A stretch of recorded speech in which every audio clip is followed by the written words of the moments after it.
அனைவருக்கும் வணக்கம். இன்று திங்கட்கிழமை சோமவாரம். இன்றைக்கி ஏகாதசியாக இருக்கிறதுனால, வளர்பிற ஏகாதசியாக இருக்கிறதுனால பெருமாளுக்கு உகந்த நாள். அதனால் அரியும் சிவனும் ஒன்று, அறியாத வாயில் மண்ணுன்னு சொல்லுவாங்க. அதனால் ரெண்டும் பாருங்கள் ஒன்றா வந்திருக்கு. சோமவாரமும் வந்திருக்கு, ஏகாதசி வந்திருக்கு. என்னுடைய கவிதை, இன்று கோவிலுக்கு சென்று இருவரையும் வணங்குங்கள். என்னுடைய கவிதைகள் 5. அதாவது, வாழ்ந்தாலும் தாழ்ந்தாலும் நிமிர்ந்து நெல், குனிந்து விடாதே. 2, இது உடலில் காயம் இருந்தால் மருந்து இடலாம், மனதில் காயம் இருந்தால் மறந்து விடுங்கள். அடுத்து 3, நீ தொலைத்ததை தேடு,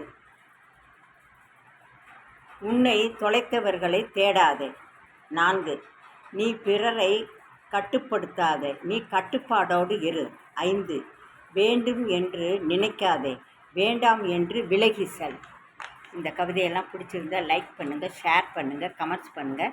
சப்ஸ்கிரைப் பண்ணாதவங்க சப்ஸ்கிரைப் பண்ணுங்கள். நன்றி, வணக்கம்.